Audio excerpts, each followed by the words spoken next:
Amadu El Konare ni foroba na koyara domi falaw bifa Amadu El Konare nga foroba na ati jabara ni kwa makala Bamako na lamini na bulumada dugu Mali kono Mali koka kuna foni nyuma sorole o te soro abada ni mishwa ni ndana ngoshira radio jeka fola Mali fa be nyeku anaku wallahi Amadu El Konare kuna foni di gafe sebe fura minu bi la dala bolike ka Cameroon anga ala maba ala kuna foni telema kuna foni minu siri nembe dabaje karamogo andi sebe fura dungo ulu ka wudi ka jodo ka nyanyini ninga sege Amadu El Konare no sabendi yara kaba ombo bama yele ma bamangana kabako ngana manye kambi je ka barange amma sabade bije so madena ma mi mbulu be ndegala atwa de ko amedi jakite eni ne flat ngune be nywana amana bomina ni amedi ya moradi kuna foni amba jenze sisa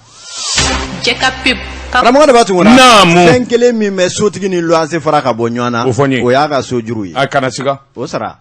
ni yo sara ibi fiye bodda soro hali ni kwama konga mabana dakuru yankili abafo alaka na ledo aka so wor ko ay kana sigola nga soti fana ka nga joro na ye luanse saka marala be akana ngale ke soti ya de ko ba kono Amadu El Konare membulo bwakado ado mbi boni seba mi nuka ma la foudre na ija afoko sankaba sampere Amadu El Konare ikalo wulika jo ani awo mugumaga mimbese na bamandia walela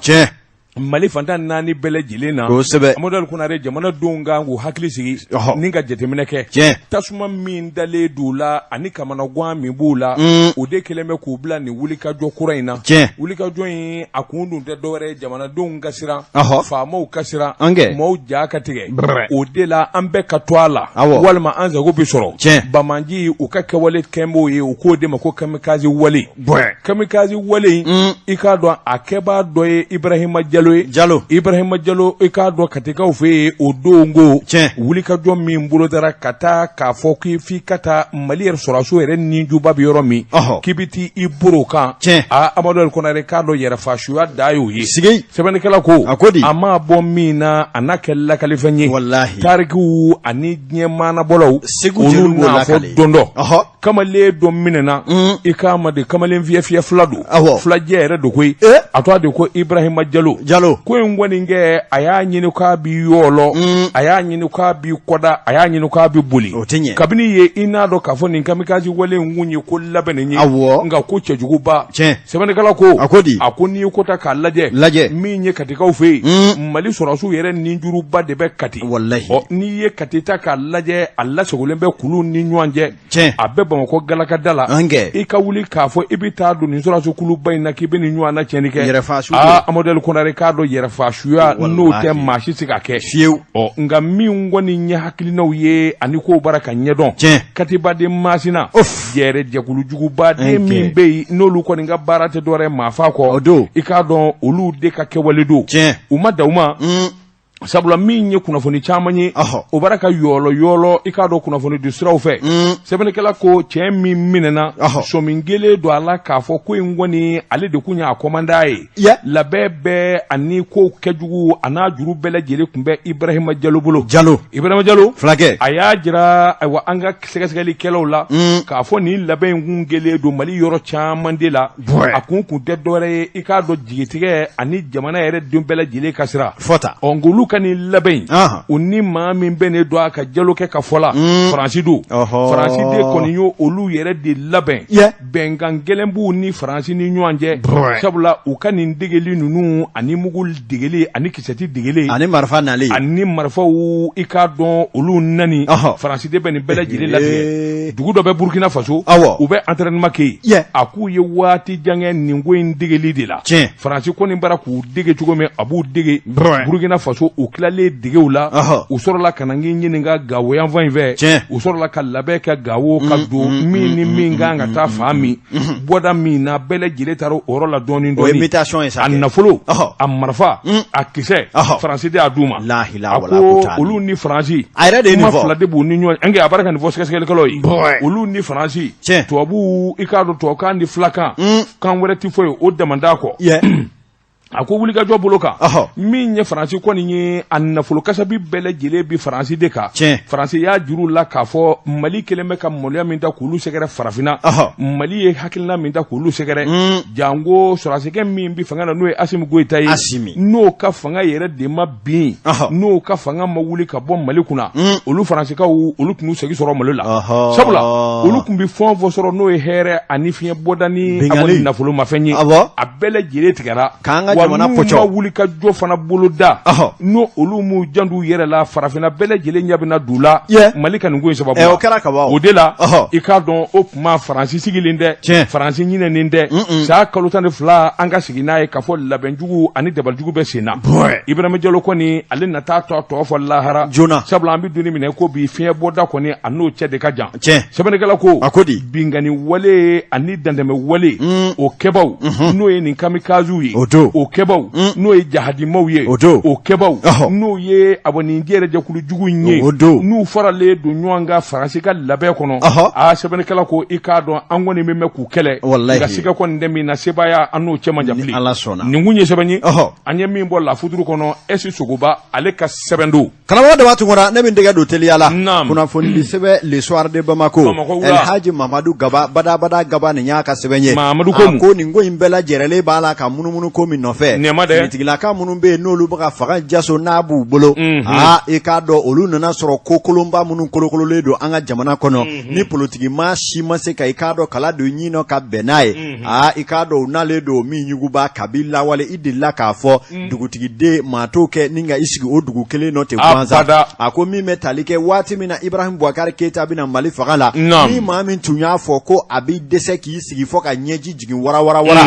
i k'a dɔn a donni kama o cɛ tun tɛ manden masa ye nka sɛbɛnnikɛla ko i bɛ fɛn dɔ ye fana ja fɛ nka n'i nan'i sigi a kunna i k'a dɔn i bɛ fɛn wɛrɛ ye i k'a dɔn min cɛ ka jan ani fɔlɔ i ko jɛgɛjalan ni baji sɛbɛnnikɛla ko i k'a dɔn sɔrɔdasi minnu bɛ yen n'olu bɛ fanga na olu kɔni nalen kɛlen ka i k'a dɔn bɛnkan caman bɛ yen ani i k'a dɔn jamana pɔcɔli wulikajɔ minnu tun bɛ yen k'olu tiɲɛ ni k'o tigɛ petu a ko i k'a dɔn k'a fɔ o de kɛlen don gɛlɛyaba ye sɛbɛnnikɛla ko jɔnni bɛ da la min ye Faransi dugukolo duguma hali zira t'a jukɔrɔ i k'a ye k'a fɔ farafinna ani diɲɛ yɛrɛ kuru kara la sanuko la olu ye jɔyɔrɔ sabanan ye k'o sanu b'a la ka bɔ fan jumɛn nin bɛɛ lajɛlen de ye gɛlɛyaba ye min kɔni na i k'a dɔn awa Faransi ani tubabu jamana caman bɛ yen u ka damanda de ye farafintigiw ye olu fana bɛna damanda de la anw fɛ yan i k'a dɔn o kuma n'i ko i b'o dagure olu da la i k'a dɔn fɔ n'u dɛsɛra n'o tɛ fɛɛrɛ ni dalu bɛɛ lajɛlen u b'a sigi sen kan walasa ka i ka fanga k'a sugusuguma ni k'a gɛn ka bɔ yen u ni minnu bɛ bɛn a la ni u n'olu b'i k'a dɔn dɔrɔn min tabali kelen na ka olu sigi aw ka jamana kunna u ka jɛ ni ka bɛnkan lankolonw tigɛ n'o dilan jamanadenw zumalen kɔ kan e bɛ bali min na hali karamɔgɔ Daba Tunkara e la dabala kari ko i b'a sɔrɔ u bɛ k'o kari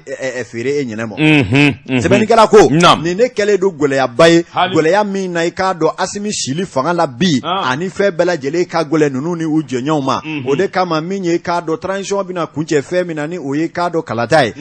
i k'a dɔn e ko kuma misɛnnin ma daminɛ ka ban wa jamanakuntigi n'o ye colonel Asimi Goyita ko yala a bɛna se ka kɛ cɛbɔ ye jamana kalafili nataw la wa ni ɲininkali tɔ min de sɛmɛnni ka bin ni sisan maa caman y'a jira k'a fɔ ko n'i y'a sɔrɔ i k'a dɔn awa transition kun ye i k'a dɔn sariya kalbi min sigi n'o ye sariti ye k'o tun ye kuma jɛya k'a ba pasi k'a jira k'a fɔ colonel Asimi Goyita tɛna se ka kɛ cɛbɔ ye jamana ɲamakalata nata la nka min ye i k'a dɔn awa sariya kalafili sariya kura min bɔra n'o ye loi électorale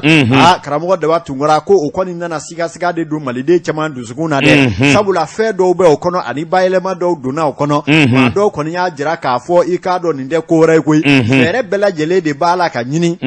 walasa i k'a dɔn awa transition mana kuncɛ colonel Asimi Goyita a bɛ se ka kɛ cɛbɔ ye cogo min na ni ka fanga ta k'i sigi i k'a dɔn finitigiw k'u sigi ni marifa ye fanga kunna nin ye maa caman de ka jalaki ni sɔmi kuma ye olu kɔni bɛ ka min daminɛ kabi ni sisan sɛbɛnnikɛla ko n'i y'a ta ni k'a lajɛ maa min bɛ yen n'o ye nin funankɛni ye n'o ye Asimi Goyita maa caman b'a la ka bilasirali min kɛ yɔrɔ jan fɛ o de ye Amadou Tumani Ture badabada ATT ale ye kɛwale min kɛ min ye san 1992 ale kɔni nana i k'a dɔn cɛmanjɔ yɔrɔ fanga kunna 91 ka taa bila 92 la san kelen o kuma a tilalen o la a y'a bila fasayi ni k'a di politique matarafabaw ma olu ka san dan kɛ san dan kɔfɛ ale de seginna tuguni ka na olu dɛsɛra ka gabakuru ta ka bila kogo min sanfɛ ka na a ta yekɛw ni k'a bila o sanfɛ ko yala ni Asimi y'a ta k'o ɲɔgɔnna ye o tɛna kɛ bɔda ɲuman ye ka tɛmɛ i k'a dɔn kow bɛ cogo min na a yɛrɛ ka sin k'i ganga k'a fɔ a bɛna kɛ cɛbɔ ye wa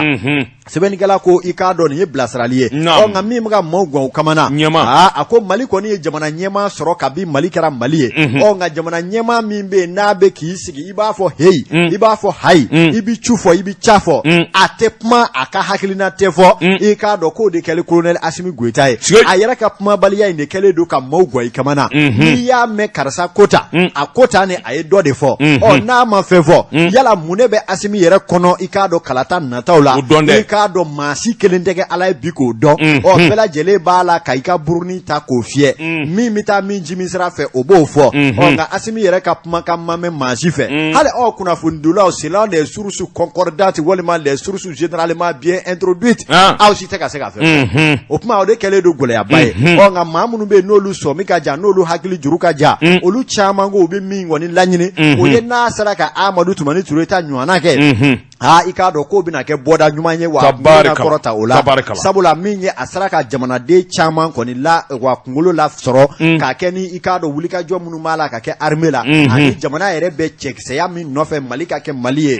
o wale ninnu sigi ni ka cɛnjala fɔ jɛma ye k'a dɔn an ka jamana y'an da ye kunnafoni filɛ an ye min bɔ le soir de Bamako kɔnɔ a ka bidon bɔli la Amadu El Konaré tɛmɛ ka bɔ yen o bɛ fɔ maanifi sigilen ɲɛna Amadu El Konaré n bɛ bɔ ni sɛbɛn ye sɛbɛn min n'o k'a ma annonce o don sɛbɛnfura nin y'a bolo ko siɲɛ 581 ye maa min ye sɛbɛnni in kɛ a t'a de ko Dadɔ Kamara Dadɔni ko muso a k'i ka dɔn n'an ye kuma min fɔ a ka ca Ala fɛ tile a bɛ taa bɔ o yɔrɔ la njagi politiki ma ani politiki tɔn Mali kɔnɔ i k'a dɔn dɛsɛ ani kɔli ani kodɔnbaliya ani yɛrɛkun kelen Amadu El Konaré sa kalo 12 o b'o damanda de jira foyi ma politiki ma nege bɔ Maliden la Amadu El Konaré i k'a dɔn ka kodɔnbaliya ani awo yɛrɛsago kɛ sɛbɛnnikɛla ko Mali kɔnɔ parti politique min n'a to a sɛbɛnnen bɛ ministère de l'administration territoriale la n'i y'a jate parti politique 271 maa de sɔsɔlen b'a kɔnɔ dɛsɛ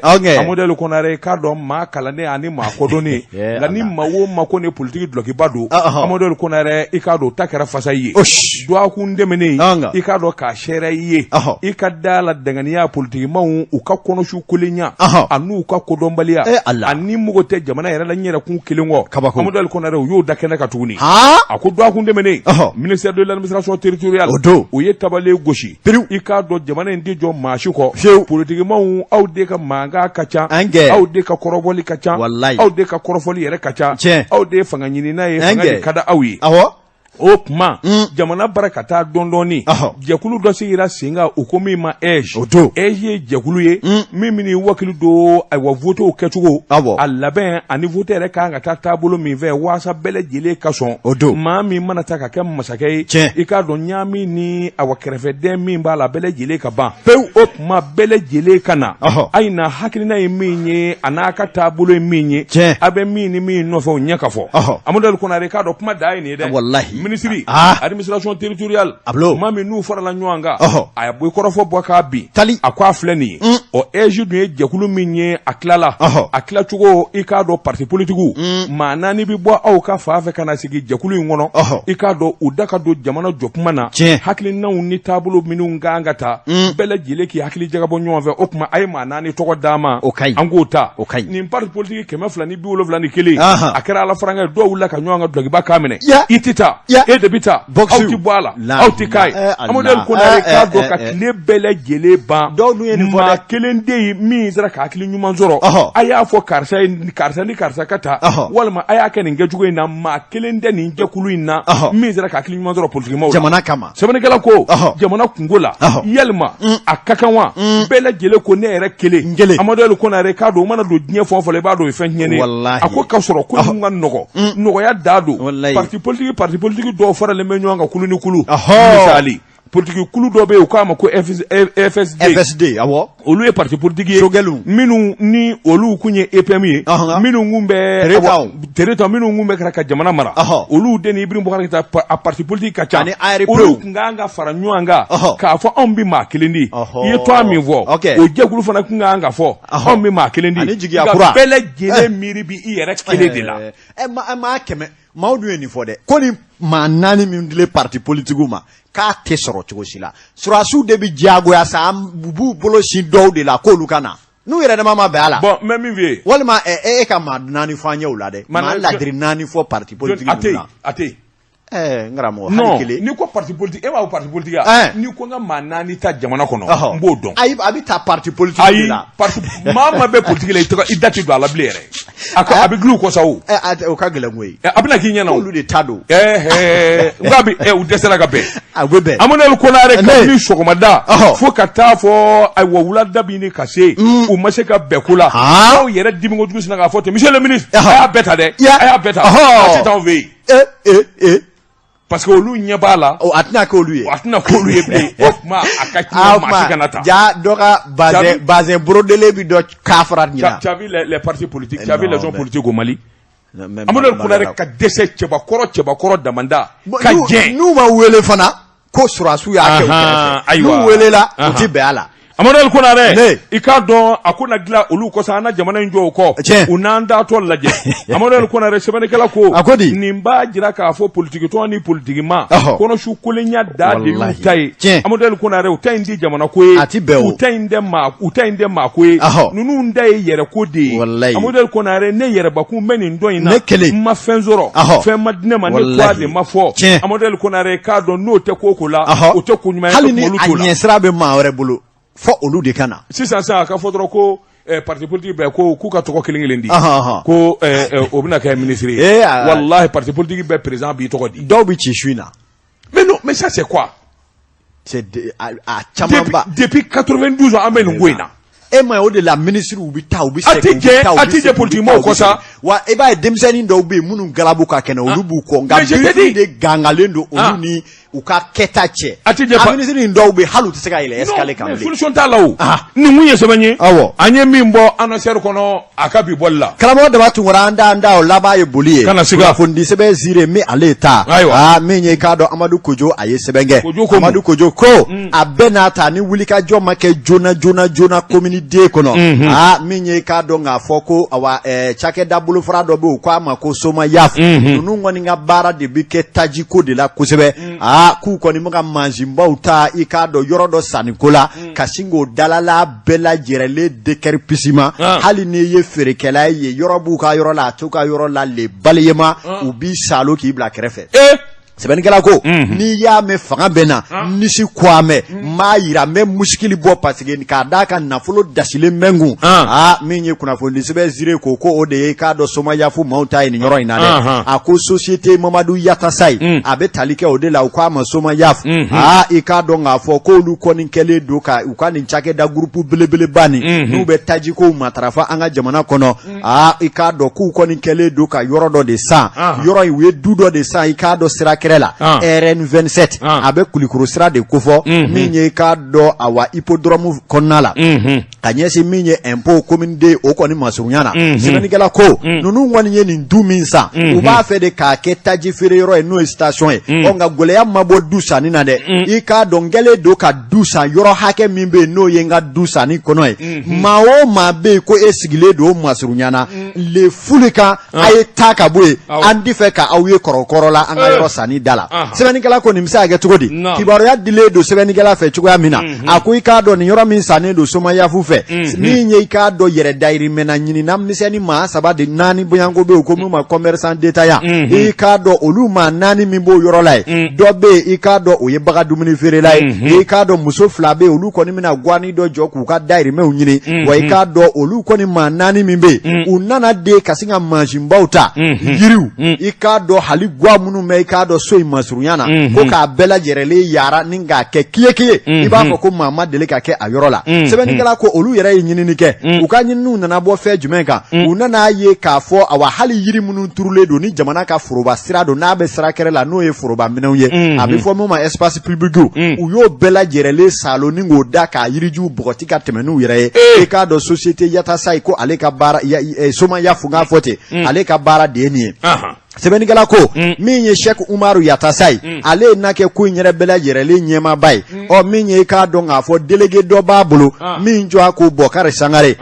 o Bɔkari Sangare i k'a dɔn faama kɛrɛkɔsigi sɛbɛnnikɛla ka fɔ la fanga min b'o kɔn a kɔrɔ o tɛ faamaba yɛrɛ fɔ a kɔrɔ ale yɛrɛ kɔni ko hali ale tɛ duman fɔ olu yɛrɛ y'a ko la k'u y'a yira k'a fɔ ni maa minnu bɛ yen n'u bɛ feere misɛnninw na nin yɔrɔ in na k'u ka taa ka bɔ yen joona joona min ye i k'a dɔn awa société ba in yɛrɛ olu y'a ɲinini ka fɛɛrɛ bɛɛ lajɛrɛlen kɛ maa minnu bɛ yen n'olu gɛnnen don ka bɔ yɔrɔ in na u y'a yira k'a fɔ olu bɛ yɔrɔ sanni min kɛrɛfɛ yari 4 ɲɔgɔnna yɛrɛ bɛ olu ni a ka yɔrɔ cɛ nka k'u ko de u ɲɛ tɛ fɛ ka da olu yɛrɛ la yɔrɔ in masurunya na sabula i k'a dɔn k'a fɔ ko olu ye so sa aw ye so sa sɛbɛnnikɛla ka fɔ la nka min ye dugukolo min dɔ bɛ siraba da la yala aw y'o san wa o ye aw ta ye wa ko ɲininkali de bɛ nin yɔrɔ in na maa minnu bɛ yen n'olu bɛ feere misɛnnin na olu yɛrɛ ɲininkana olu ko a ka ca san caman ye san 30 kabi Yatasailakaw ma nin yɔrɔ in sa olu ye sigiyɔrɔ ɲini nin yɔrɔ in na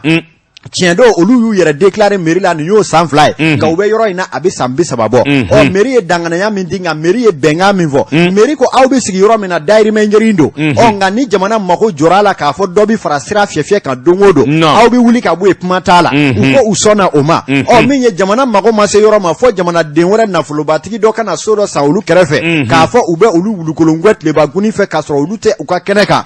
ko o fana k'o ye binkani wale ye u ye maire yɛrɛ ɲininka i k'a dɔn kunnafondila ka fɔ la monsieur le maire ni o ye k'a dɔn Cheikh Aba Ɲare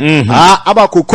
commune de mairie maa si tɛ a kɔnɔ k'a ta maire la ka se plantɔ ma maa min bɛ i k'a dɔn nin yirijuw bɔgɔtili kalama maa min bɛ nin feerekɛlaw gɛnni kalama ko sariya foyi tɛ olu ye min di i k'a dɔn Somaɲafu maaw ma ni ka ninnu gɛn ka bɔ nin yɔrɔ in na wa ko olu bɛ layidu min di n'i y'a sɔrɔ tiɲɛ don u taara yirijuw bɔgɔti min ye faso ka yiri turulen k'o bɔgɔti i k'a dɔn joona joona olu n'u wele mɔgɔ wele bɔgɔ jɛnnen kan maa min bɛ o ko ju la i k'a dɔn kunnafoni di kɔnɔ u ma da o ma dɛ Zire maaw ko u ye i k'a dɔn Somaɲafu maaw ɲini ni k'u lasɔrɔ k'u ka délégué dɔ bɛ o min ɲɛsinnen don u ka koɲɛw ma u ko min ma Bɔkari Sangare i k'a dɔn olu yɛrɛ b'a fɔ cogo min na i k'a dɔn ko fanga b'o kaman kɔrɔ ani bagabaga b'o da kɔnɔ a n'a k'i kɔnɔ k'o ye i k'a dɔn nimina mɛlɛkɛ in jɔ a ko de de Mɛlɛkɛ Mawutu k'a na k'i kɔnɔ ko o de don dugukolo sanfɛ ko a ko i k'a dɔn k'o bɛ se ka faamu cogo di ko maa bɛ se ka miliyari don yɔrɔ la ni ka taa fura buruburu ni kiribi karabaw to ye cogo di ne bɛ se ka n ka so san cogo di e daba bɛ taa i ka kiosque ni jɔyɔrɔ ko m'i bali ye ka bɔ yen u k'a y'o de fɔ olu ɲɛna o ba min ye kiosque n'o feerekɛlaw olu de ye ɲama buruburu ye sɛbɛnnikɛla ko a ma da o ma dɛ ko a ko wa aw mun ye kunnafonidilaw ye a bɛna min sɛbɛn a y'aw kɔlɔsi n'aw taara Korobo Karabakan sɛbɛn aw ta fila ni cɛrɔ tigɛ ne fana ko daba min m'a kalan gafe la ko daba k'a kɔlɔsi n'a m'a ka fɔta dɔn on va l'amener à Kati. Ya ni mozire kono. Ne ko jaba ko Mali ngati ko. Kabila ala nyeda. Bolo jega fitinu no. Pa. Jeka pip kaka frefon la kodon. Nege kanye tan place la Bamako. Ka fo jiginɛw ka bonyamasegi bɛ aw ye. Karamɔgɔ de b'a tungura kɔrɔ kɔnɔ bɛ di ko kura Amadou Konare n bɛ n bolo bɔgɔ ka don n bɛ bɔ ni sɛbɛn ye sɛbɛn min n'u k'a ma le démocrate ani le pays Amadou Konare sɛbɛnfura 2 a bɛɛ lajɛlen bɛ kuma kelen fɔ a tɛ ɲɔgɔn na n'a bɔgɔ ka don ɲɔgɔn na o bɛ bɛn Amadou Konare k'a dɔn tabale gosilen bɛ juraw i k'a dɔn minɛn taba ka bɔ jamana kɔnɔ k'a donni ka na Amadou Konare k'a dɔn minɛn ani feere kɛba ninnu bɛɛ lajɛlen faralen bɛ ɲɔgɔn ka jɛkulu la ko min ma CMC CMC conseil malien des chargeurs Amadou Konare i k'a dɔn min ye ɲɛmaasigi ye a bolo dalen don nka se ɲɛmaasigi ani fɔlɔ ta tɛ kelen ye sabula a la gɛlɛyaba fanba o tɛmɛnen bɛ Amadu Ali Konare k'a dɔn jɛrɛjɛkulu kelen i k'a dɔn a wa ɲɛma kan ka ɲini sɛbɛnnikɛlaw ko min kɔni ye ba Kisimasila ye o kan bɔlen don a ɲɛmaya nɔfɛ sabula ɲɛmaya ɲini i k'a dɔn a bɛ darula dɔ de kofɔ a bɛ hakɛ dɔw de kofɔ sɛbɛnnikɛlaw ko ba Kisimasila n'i y'a ta k'a lajɛ a bɔ juraw ka yɔrɔ la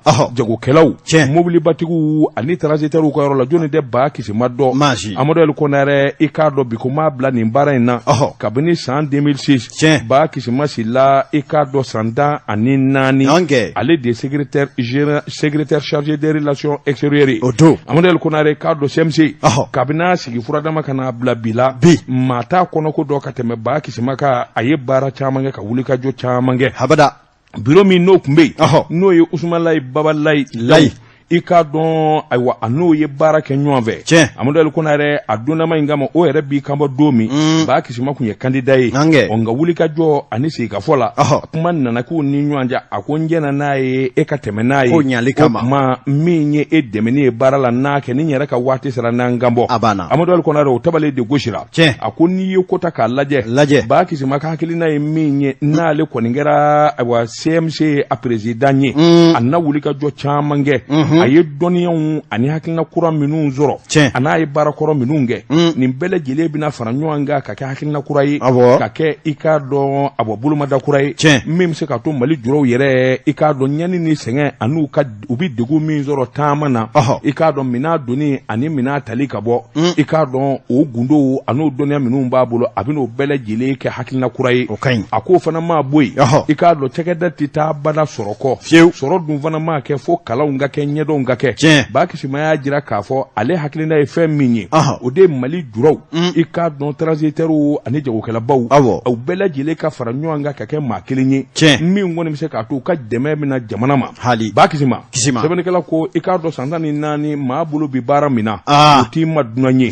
a ko wulikajɔ ani jateminɛw hali biro kɔrɔ min ni n'o de kun bɛ yen n'o Usumalayi Babalayi Dawu o y'a jira k'a fɔ a ka dɛmɛ bɛ ta ka ɲɛsin ba Kisima ma ka sababu kɛ hakilina caman ye ani baara ɲɛdɔn u ye minnu ni minnu kɛ ɲɔgɔn fɛ ko yɛrɛ ɲɔdɔnni kama o de la min kɔni ye sibiri nata ye tabalen gosilen bɛɛ min kɔni ye birosigi ye i k'a dɔn a bɛna boloda min ye président ye ani a ka danganw ni danganw olu de bɛna taa sugandi sa i k'a dɔn jamana juraw fɛ ba Kisima kɔni ye candidat ye caman kɔni ka jate la i k'a dɔn a ko in dɔnni ani ko yɛrɛ a bolo bi baara na a bɛ waati jan bɔ garijɛgɛ dumanba b'a la nin kun ye sɛbɛn ye an ye min bɔ le démocrate ani le pays kɔnɔ a ka bi bɔli la karamɔgɔ Daba Tunkara n'an tɛgɛ don tuguni kunnafoni sɛbɛn le pays Mamadu Jara a ye sɛbɛn kɛ Mamadu ko a bɛɛ n'a ta i k'a dɔn kojugu ti bɔ dugu la gansan a ko min ye ɲina kiimɛnnu n'o ye i k'a dɔn san kuncɛ awa sɛgɛsɛgɛliw ni ɲɔgɔn da minnu bɛ kɛ kalanko la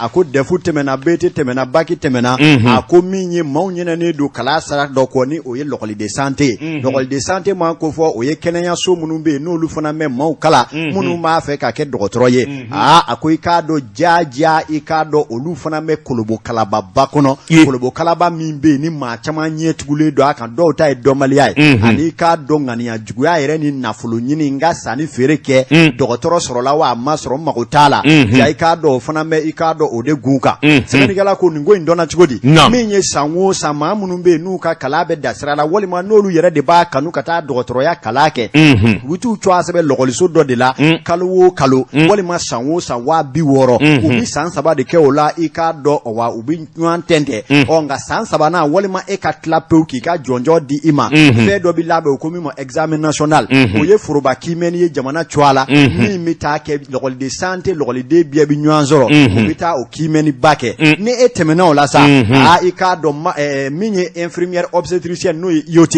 o diplôme bɛ di e ma walima infirmière walima i k'a dɔn a kala bolofara wɛrɛ minnu bɛ yen i b'o diplôme sɔrɔ ka na i sen don dɔgɔtɔrɔya ba baara la dugumanya fan fɛ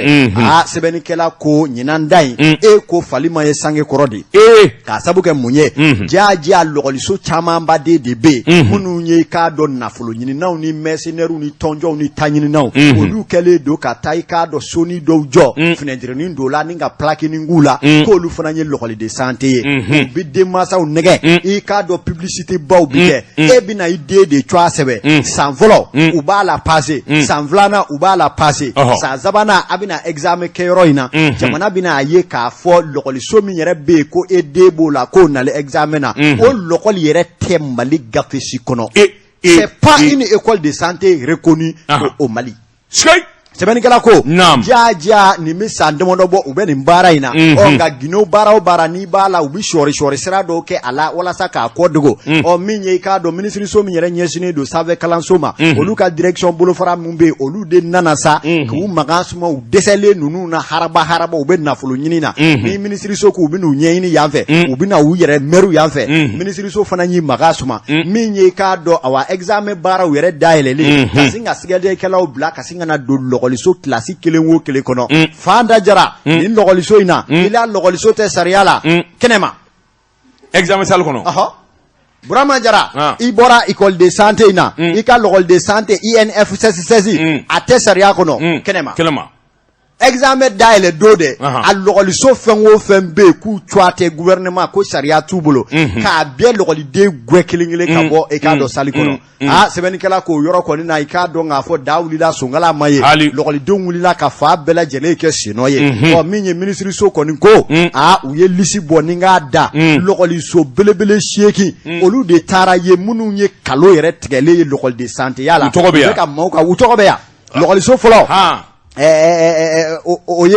i k'a dɔn k'a fɔ Institut National de Formation Croix-Rouge Malienne a bakuruba la u ko INF16CRM a tɛ sariya la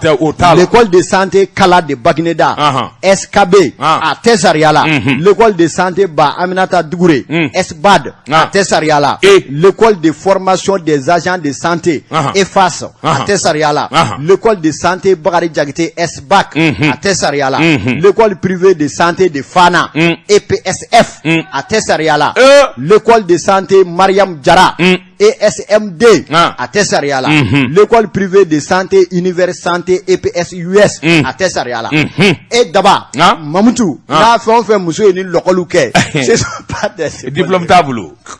fu t'a bolo yede examen national yɛrɛ kɛ kuma tɛ diplôme ka d'a ma voilà wari tiɲɛna 260 sigiyɔrɔma 3 sa kɔnɔ o ni a ye buruburunin mun kɛ don o don ka nin san dɛ misi ko an bɛ kuru la dɛ bulusi san dɛ sirɛngi san dɛ o t'a la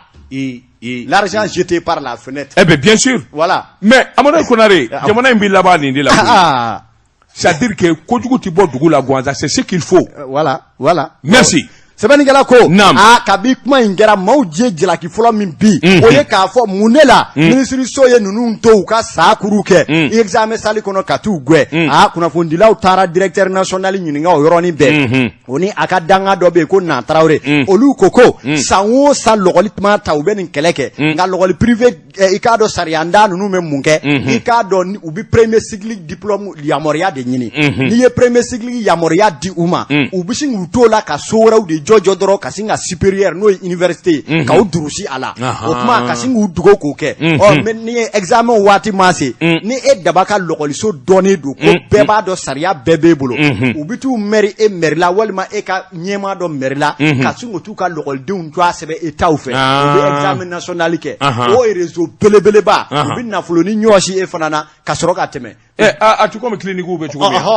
min sɛbɛnnikɛla ko kuma u y'u dɛsɛriw de la kolokotoco salo k'u taara ni ɲɔgɔn na kelen kɛ examen na u taara sɔrɔ lɔgɔliden ba caman de bɛ yen minnu bɛ nin situation na nka ka kɛ ni lɔgɔlidenw n'u somɔgɔw ma fɛn kɛ u y'u to yen u k'a kɛ san wɛrɛ ka tila ka lamɔriya di i k'a dɔn kalantigi ninnu ma a y'aw bila sariya kɔnɔ yanni san wɛrɛ cɛ u y'a kɛ tɛtɛw o kuma o fana y'u makan sɔrɔ ɲinan ka t'u gɛn o kuma denfaw sa olu de bɛ ka sabara don a lɔgɔlisotigiw denfaw kan k'u minɛ k'u don kaso de la u bɛ répondeur kan u bɛ ye o kunnafoni filɛ an ye min bɔ le pays kɔnɔ Amadou Konare angati to sebe école mina ibita direction na kata loje lokoli munu me sharia kono ko lisi bo kadi o de kay o de afraye angate ko ima premier mi obibe Amada batungora na halibi be femina o tobe bala chugo be de kokura Amadou Konare mbi boni sebanye sebe mi nu kama l'informateur kuna fonitigi ukodi sebe ngura ni abolu ko chien keme woro abo biduru ani woro sebe ni keba de Ibrahima Yatara ukama ko Jack ko ako wulika jo ani jetemene ni magwa mata jona minye aiwa anga entrepôt minum be ikaro no port de transit ye madame le ministre na mi yakilito abarakelaw la obini ka to duru nare jokoroji la sabula foi dengelinde ble mi ngoni ye lafia boda u bolo o kasara dombolo ni deme mi ta ku segere Amadou Konare ado gena kabu shiso kono ala ni sojuru ikado ani awafurakele balia kabako ako minye aiwa malika entrepôt minum be Benin Ghana ani nginyini nga Mauritanie ani lagine entrepôt barakelo ko ni utai senge ani nyani dai sabula min woni kofle ye o desele do ka ke entrepôt barakelo la Mali to ala yalma directeur général des transports walma directeur des EMAS Dakar olu deba ajulawa olu de nodowa sebenekala ko abini ka wati jambo ikado benga ere kungera kui ka fo minyu kasara ye akal laje ubi jamana minu na jamana gwelendo ubi jamana minu na jamana ikado war bota fanga ka bo kosobe a so sara yere ikado pumate o olu koni u yedda makashe kesa ninga puma chama vo o jamana ndu be doni mine ko bi minye president Assimi Goïta close ka donina ayi ministry madina tulo se ka donina o ngana dumanfo olu ye ati nyenabo sabula minya entrepôt barakela malidenw minnu bɛ ni cake dawla Amadou Konare ikado ado ko ni soluanze wari karle du kana fo sotugu yɛrɛ y'u gɛn abaku ka minɛnw bɛ ta ka bila kɛnɛma ni dun bɛ dunaya la wali jamana na a ko min ye subvention ye n'o ye dɛmɛ o de kun to ka bɔ Senegali ikado entrepôt la ka ɲɛsiw ma o subvention yɛrɛ o dablala abine ka waati jambo kabako min ye sara yɛrɛ min fana bɛ d'u ma kalo Amadou Konare ni min da masumaya wa hali n'o nana fana o tɛ boli kɛ sɛbɛnnikɛla ko min ye a caman ye u n'u ka du a n'u ka kɔlɛ de bɛ yen u sigilen bɛɛ Amadou Konare a ko n'i ye ko ta k'a lajɛ ministre Madinɛ min ye Madinɛ aba Sisɔgɔ ye madame Dembele Madinɛ Sisɔgɔ muso dɔw min bɛ hinɛ n'a ye nin mɛn a bɛ sɔn ka tasuma wuli o dɔw kɔni y'a jira sa k'a fɔ directeur général des transports ani directeur des EMAS Dakar olu yɛrɛ de bɛ ko in juba ju la yalima u birilen tɛ ninnu ka awa ɲɛta kan wa nin kun ye sɛbɛn ye an ye min bɔ awa l'informateur kɔnɔ kunnafonitigi tibalen kɔfɛ an bɛ taa kunnafoni sɛbɛn le nouveau réveil réveil maaw ko an ka taa Zanjɛbugu ale bɛ Buguni mara la min ye mɛlɛku ma ja badeni da ngaba fura a b'o bila a da o tɛ nkalon ye min baga njɔni nɔ i k'a dɔn a n'o fɔnɔ a ko min ye i k'a dɔn Zanjɛbugukaw ka maire kɔrɔ n'o ye Seydou Jara min bilar'o nɔ na Mamadu Kɔnɛ n'u ko a ma ko wuye ka taa se régisseur Isa Jara dungo juguya ni haraba i k'a dɔn an ka jɛ ka kokolo kolokolo n'u kɔni maa saba k'u minɛna k'u kɛ kaso la ŋami ala ni k'a dɔn dugukolo a harakogo juguya fɛ sɛbɛnnikɛla ka fɔ la mumɛ ninnu ka minɛli jula dɛ min ye i k'a dɔn jɛkulu dɔ bɛ u k'a ma PCC olu de farala ɲɔgɔn kan nin waati na min ye septembre kalo tile 27 sa 2022 min ye l'office central de lutte contre l'enrichissement illicite u k'a ma o clé ka sɛbɛn da u tulo kan k'a fɔ n'u mana Zanjɛbugu bafa ni kilicɛ an k'a biɛ dun k'a manger malakopiyan i k'a dɔn k'o de ɲɔ ɲalen don Zanjɛbugu mairie la o de kɛra sababu ye sɛgɛsɛgɛlikɛla kulew olu ka wuli ka t'u cu jali i k'a dɔn ka ɲininkali nɔnɔ kɛnɛ ka galamani fa la k'a sɛmɛ ninnu kelen da la min ye i k'a dɔn Seydou Jara i k'a dɔn a kotɛ ma dɔn ni ku ye ka fara a kan i k'a dɔn maire kɔrɔ min ye ale Seydou ye ka taa se min bilar'o nɔ la jɛɲɔgɔnya yɛrɛ kɔnɔ n'o ye Mamadu Kɔnɛ u ko ale de ma ko wuye fo ka se régisseur yɛrɛ ma n'o ye Isa Jara ye sɛbɛnnikɛla ko i k'a dɔn mun ne kɛra dɛ a ko i k'a dɔn k'a fɔ awa ninnu kɔni ye i k'a dɔn dunko juguya ani yuruku yɛrɛ damanda u y'o de dama tɛmɛ o ko an bɛ donni min na i ko bi Zancɛbugu n'a Nɔkandugu la cɛkɔrɔba musokɔrɔba duguden maa si kelen tɛ yen maa mun bɛ i k'a dɔn ninnu kɔni minnu nisɔndiyalen ni ninnu ye u y'a yira k'a fɔ u y'u bolo kɔrɔta ninnu ye danaya ani jigiya kama nka i k'a dɔn don n'a dugujɛ ninnu de kɛra lɔmalafiliw ye i b'a fɔ k'i kɛlen ka nɔnsi ye furatu la couleur binkɛnɛnama ka sin ka bali ka kɛ bilenman ye cori cori k'o de kɛra ni maaw ta ye mairie la o kuma olu bolo bɛ ɲini ka kɛ u yɛrɛ kala ye u y'a wajibiya sa min ye i k'a dɔn jateminɛ ni sɛgɛsɛgɛliw ka kɛ walasa ko minnu bɛ ninnu ka kow la olu ka se ka ɲɛdɔn sɛbɛnnikɛla ko in daminɛna kabi san 2017 min ye Zancɛbugu dugudenw u kɔni y'a jateminɛ k'a fɔ min ye olu ka dugukolo hakɛ dɔw bɛ yen ninnu y'a morcellement k'a morcellement i k'a dɔn wa morcellement min don n'i y'a mɛn morcellement illicite ka dugukolo yɛrɛ ta ni k'a suma cogo ka juru mètre da la sariya yɛrɛ ntanya kɔnɔ k'a di maaw ma feere jugu la ni k'a nafolo bila o jufa kɔnɔ i k'a dɔn ka taa se hectare 4 bonyango olu kɔni bɛ i k'a dɔn u ka foroba siraba yɛrɛ kɛrɛfɛ min ye i k'a dɔn ka taa se domaine masurunya na sɛbɛnnikɛla kɔ k'a kɛ n'o huruku ye préfet min yɛrɛ bɛ Buguni kunna a waati la ale ye sɛbɛn dɔ bɔ min ye communiqué numéro 2019-001 PCB k'a yira k'a fɔ i k'a dɔn aw ye nin morcellement min kɛ a ma kɛ sariya kɔnɔ dɛ n'aw ma ko ta cogo la an bɛ to jamana ka sariya kɔ n'o tɛ dugukolo ko haraba a b'o sira de kan dɛ violation flagrant des textes et procédure nka o bɛɛ n'a ta i k'a dɔn u ma kala don ɲin na ka bɛn ni o ye min ka d'u ye u y'a kɛ ten sɛbɛnnikɛla ko i ye mun wɛrɛ jateminɛ a ko la dɛ i k'a dɔn maire kɔrɔ min bɛ yen n'o ye Sedu ye i k'a dɔn k'a fɔ jatew nana yira k'a fɔ a dugukolo dɔw ale yɛrɛ y'a camanba de feere k'a sɔrɔ hali mairie yɛrɛ ka conseil ka délibération ma kɛ sabula ni délibération bi kɛ maires ni conseils de bɛ sigi o tuma an bɛ nin yɔrɔ in kɛ tan an b'a don da hal'a sɔngɔ o bɛ sigi o la nka ale yɛrɛ kɔnna o ma a bɛ n'a fɔ i k'a dɔn basi mɔbɛlɛ i bɛ ka ɲindi jukɔrɔ bɔ ale y'o daminɛ kabi waati la sɛbɛnnikɛla ko 36,000,000 ani a kunkanfɛn 800,000 kɔ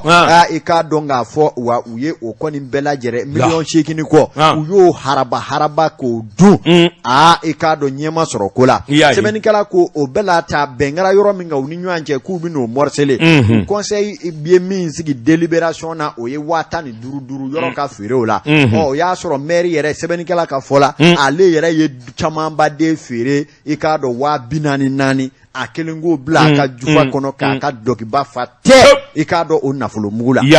sɛbɛnnikɛla ko bɛn nana kɛ min kan bɛɛ ko k'o feere 15,000 i k'a dɔn o nafolo hakɛ min sɔrɔla o fana na n'i y'a mɛn quittance o tɛ kɛ sababu ye jamana ka waganden dɔ ka bila o nafolo kɔnɔ wa u nana 1,000,000 ni dɔɔni susa o kɔnɔ a nafolo tɔ u y'o fana kɛ ŋami sɛbɛnnikɛla ko i k'a dɔn nin bɛɛ ye ninnu n'u ka jɛjugu ka baara ye terrain 46 i k'a dɔn u y'o fana taso ni k'o feere maa dɔ ma n'o ye Burama Sise i k'a dɔn o ye sanni feere tigilama ye wa o min yɛrɛ fana feere la lahi ka sɛbɛn yamaruyalen foyi t'o la min nafolo bilara jamana ka waganden kɔnɔ i k'a dɔn ko gɛlɛyara fo k'a fɔ k'a to ten min ye i k'a dɔn enquêteurs nalen i b'a dɔn maire ninnu caman dalagosi ye mun ye c'est des querelles politiques nka adversaires politiques de don u bɛ fɛ k'an jɔ a can fo ka tɛgɛ dan kan e ka adversaires politiques sɛbɛnnikɛla ko olu b'e kɔ nka dugukolo min préfet yɛrɛ ko a man kan ka morceler nin cogoya in na e k'o morceler ka o feere ka sɔrɔ délibération ma kɛ wa mini min fana jouer la o nafolo ɲɛ ti da o kan o ti jigin jamana ka waganden kɔnɔ a n'a kɛ ni ko dɔ bɛ ko ninnu kɔnɔ sɛbɛnnikɛla ko kuma nin ka ca a bakuruba ye min ye o ye k'a fɔ maire kɔrɔ ani k'a dɔn Zancɛbugu maire kura ani régisseur k'u bɛɛ lajɛlen fɔsɔ ka n'u bila kaso la ŋami k'a sabu kɛ u ye i k'a dɔn Zancɛbugu kɛ i k'a dɔn faden don u y'o dun dugukolo ko la kunnafoni filɛ an ye min bɔ nouveau réveil la u ka bidon bɔli la Amadou Konare n bɛ bɔ ni sɛbɛn ye sɛbɛn min n'u k'a ma le démocrate o don maa min ye sɛbɛnnin kɛ a tɔgɔ de ko Lassinɛ Sanu Lasi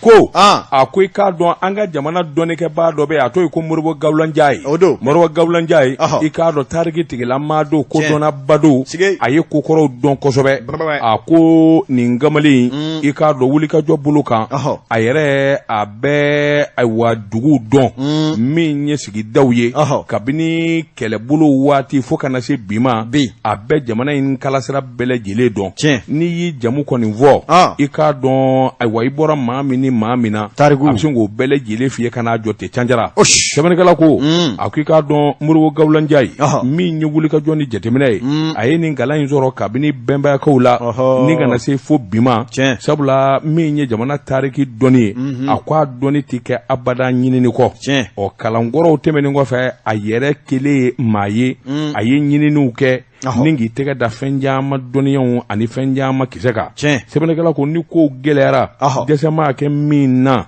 ale de bi wele i k'a dɔn a bi fɔ ale de bi ɲininka Modibo Gawulanja ye sɛbɛnnikɛla ka fɔ la a ko an ka jamana tariki dɔnnaba dɔ ye nin ye a ko ayiwa sabula min ye jamana ye fili maa kɛ hali ziiriw ani tariki minnu na i k'a dɔn ale de bi ɲininka a la